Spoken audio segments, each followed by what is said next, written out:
Bonjour à toutes et à tous et bienvenue sur Grand Lille TV. Merci de nous rejoindre sur votre chaîne d'information en continu du Grand Lille. Et en ce lundi 16 mai, retour en images sur les 7 jours qui ont marqué la métropole lilloise la semaine dernière. Et on commence tout de suite avec un peu de détente et on évoque cette méditation de pleine conscience collective et gratuite. C'était vendredi dernier, place François Mitterrand, entre la gare Lille-Europe et le centre commercial Euralille. Une première à Lille et à l'origine du projet, le fondateur de Comment ça va, une association lilloise spécialisée dans la réduction du stress. Son fondateur, Stéphane No, a découvert la méditation il y a une quinzaine d'années. L'objectif de cette séance collective, s'offrir un moment de pause, un temps de silence pour méditer. Des méditations collectives et gratuites, entièrement laïques et ouvertes à tous, qui seront amenées à se renouveler à Lille. Idil Gunay est parti à la rencontre de Stéphane No, qui revient sur le concept de méditation de pleine conscience. On écoute. La pratique de la méditation de pleine conscience est complètement laïque. Elle a été, dépoussiérée pour rentrer dans quelque chose de moderne, en fait, d'une pratique très moderne, en connexion avec la vie de tous les jours. Bien sûr, les fondements en fait, de la pratique sont des fondements qui trouvent leur origine dans les traditions spirituelles chrétiennes, bouddhistes, mais aussi musulmanes ou juives. On médite en fait dans toutes les traditions spirituelles. Mais celle qui est proposée en fait par la pleine conscience est complètement laïque. Elle n'a pas pour vocation en fait de développer une spiritualité particulière au sens religieux du terme. Et l'autre actualité de ce journal, c'est cet arrivage de nouveaux véhicules pour les services départementaux d'incendie et de secours. C'était jeudi dernier. Le SDIS 59 a reçu 16 nouveaux véhicules lors d'une remise de clés officielle au centre d'incendie et de secours Vallée de la Lys à Bousbecq. Des fourgons pompe-tonnes, des VSAV, autrement dit, des véhicules de secours et d'assistance aux victimes, mais également un camion à échelle pivotante et même un véhicule auto-école. 16 véhicules au total pour un budget de 3 330 000 € qui vont être dispatchés dans les différents centres du département selon les besoins. Ainsi à Valenciennes, Somain, Roubaix, Lille ou encore Hasbrook. Des dépenses importantes dans un contexte de restrictions budgétaires. Rappelons en effet que le SDIS est géré par le département qui accuse un déficit de 100 millions d'euros. Et pour les responsables du SDIS, ces dépenses sont indispensables pour renouveler le parc de voitures. Et pour réduire les coûts, ils envisagent même la mutualisation des moyens avec d'autres SDIS. Explication complémentaire au micro d'Idil Gunay. On a fait une première mutualisation avec les VSAV, donc avec les ambulances, que l'on a acheté en groupement commun avec le SDIS du Pas-de-Calais.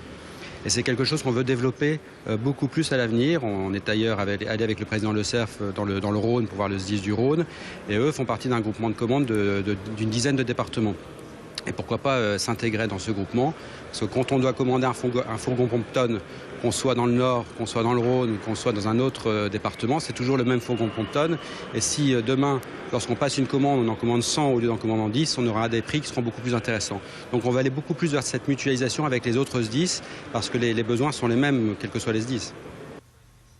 Allez, on enchaîne, on évoque cette nouvelle épicerie solidaire rue d'Arras à Lille. Quelques 250 mètres carrés pour fournir tout type de produits à près de 600 foyers. C'est le second magasin ouvert par l'association lilloise La Passerelle.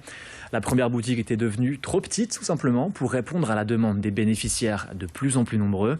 Et aujourd'hui, l'association peut les recevoir dans un grand espace au rez-de-chaussée d'une résidence de Lille Métropole Habitat. Une belle aventure rendue possible notamment grâce aux partenaires qui se sont mobilisés, soit une douzaine de marques de la grande distribution. Denrées alimentaires, produits d'hygiène, vêtements à bas prix, tout est à prix cassé dans la boutique. Explication complémentaire au micro de Céline Huret. Il y a des personnes, des étudiants qui se retrouvent à dire je viens à l'épicerie pour pouvoir acheter mes livres à la fin du mois. C'est tout le monde, quoi. C'est tout le monde. Il ne faut pas dire les personnes qui bénéficient du RSA ou qui ont les ascétiques, c'est que eux qui bénéficient. Non, la crise a touché tout le monde. On dit oui, mais il faut arrêter avec la crise. Mais le contexte, il est là. C'est tout le monde. On n'est pas protégé. Un accident de la vie, ça arrive à tout le monde.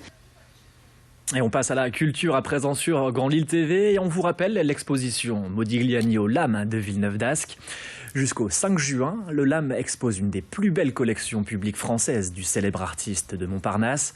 Une rétrospective de l'artiste qui regroupe pas moins de 120 œuvres, dont 36 peintures, 46 dessins et 5 sculptures.